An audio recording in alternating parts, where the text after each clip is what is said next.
ಇವತ್ತು ಮಾದಿಗ ದಂಡೋರ ಸಮಿತಿ ಹಾಗೂ ವಿವಿಧ ದಲಿತ ಪರ ಸಂಘಟನೆಗಳ ಒಕ್ಕೂಟಗಳ ವತಿಯಿಂದ ದಾವಣಗೆರೆ ಬಂದ್ಗೆ ಕರೆ ನೀಡಿದ್ದರು.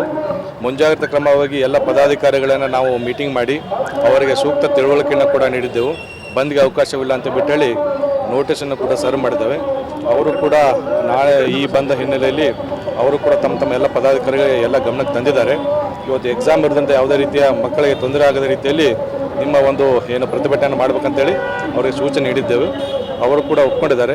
ಬಟ್ ಬೆಳಗ್ಗೆ ಬಸ್ಗಳಿಗೆ ತಡೆ ಹಾಕ್ತಾರೆ ಅಂತ ಬಿಟ್ಟೇಳಿ ಮಾಹಿತಿ ಬಂದ ಹಿನ್ನೆಲೆಯಲ್ಲಿ ನಾವು ಕೂಡ ಸ್ಥಳಕ್ಕೆ ಬಂದಿದ್ದೇವೆ. ಎಸ್ಪೆಷಲಿ ಶಾಲಾ ಕಾಲೇಜುಗಳು ಹೋಗ್ತಕ್ಕಂಥ ಮಕ್ಕಳಿರ್ಬೋದು, ಎಕ್ಸಾಮ್ ಬರ್ತಕ್ಕಂಥ ಮಕ್ಕಳಿರ್ಬೋದು ಮತ್ತು ಎಮರ್ಜೆನ್ಸಿ ಸರ್ವಿಸಸ್ಗೆ ಯಾವುದೇ ರೀತಿ ತೊಂದರೆ ಆಗದಾಗೆ ಬಂದೋಬಸ್ತನ್ನು ಮಾಡ್ಕೊಂಡಿದ್ದೇವೆ. ಅದರ ಜೊತೆಗೆ ಫೈರ್ ಟೆಂಡರ್ಸು ಮತ್ತು KSRP ತುಕಡಿಗಳು, DR ತುಕಡಿಗಳು ಮತ್ತು QRT ಟೀಮ್ ಇವೆಲ್ಲನೂ ಕೂಡ ಡಿಪ್ಲಾಯ್ ಮಾಡಿಕೊಂಡು ಯಾವುದೇ ರೀತಿಯ ಅಹಿತಕರ ಘಟನೆ ನಡೆದಾಗೆ ನಾವು ಸೂಕ್ತ ಭದ್ರತಾ ವ್ಯವಸ್ಥೆ ಕೈಗೊಂಡಿದ್ದೇವೆ. ಯಾವ ರೀತಿ ಆಗಿದೆ ಸರ್ ಸಿಟಿಯಲ್ಲಿ ಈಗ ಎಲ್ಲ ನಾರ್ಮಲ್ ಆಗಿದೆ. ಬಟ್ ಅಲ್ಲಿ ಪ್ರತಿಭಟನಾಕಾರರು ಬಸ್ಗಳನ್ನು ಸ್ಟಾಪ್ ಮಾಡ್ತಾ ಇದ್ದಾರೆ. ಅವರು ಕೂಡ ಮನವೊಲಿಸಿಬಿಟ್ಟು ಎಮರ್ಜೆನ್ಸಿ ಇರ್ತಕ್ಕಂಥ ವೆಹಿಕಲ್ಗಳನ್ನ ಶಾಲಾ ಕಾಲೇಜು ವೆಹಿಕಲ್ಗಳನ್ನ ಬಿಡೋಕ್ಕೆ ವ್ಯವಸ್ಥೆ ಮಾಡ್ತಾರೆ.